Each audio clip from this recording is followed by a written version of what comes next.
Keep a clear space around outdoor condensers to ensure proper airflow and service access. For outdoor condenser clearance, the short thumb rule is to maintain 12 to 24 inches clearance at the rear, 36 inches of service access in front, and between 24 and 36 inches between multiple units, while keeping 12 to 24 inches from solid walls for airflow.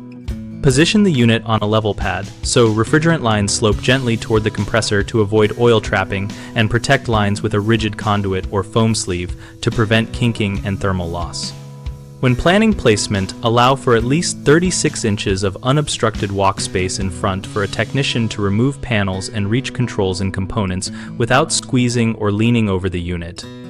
If landscaping is present, choose plants that will not grow into the unit footprint and place them outside the 12 to 24 inch air intake zone.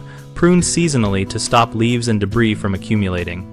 For multi-unit installations, stagger units or increase spacing to the higher end of the 24 to 36 inch range, so one unit's discharge air does not re-enter another's intake and reduce efficiency. Finally, check manufacturer clearance recommendations and local code for exceptions and inspect clearances after snow, mulch, or construction to maintain the intended airflow and service access. Common mistakes include placing the condenser too close to a wall, which restricts intake and causes short cycling and higher energy use. Move the unit out to at least 12 to 24 inches and ensure side clearances match the intake orientation. Another frequent issue is insufficient front service space where technicians cannot safely access panels, causing longer repair times and missed maintenance.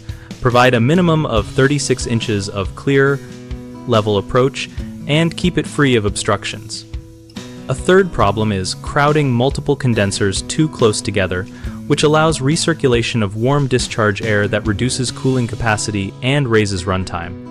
Increase spacing to 24 to 36 inches or stagger the units, so discharge from one does not blow directly into the intake of another. BigHomeProjects.com connects homeowners with local contractors and provides a community space for practical discussion about placement, clearance, and contractor experiences. We help contractors get discovered by homeowners looking for work, and we host a discussion community where peers share tips and real-world installation advice.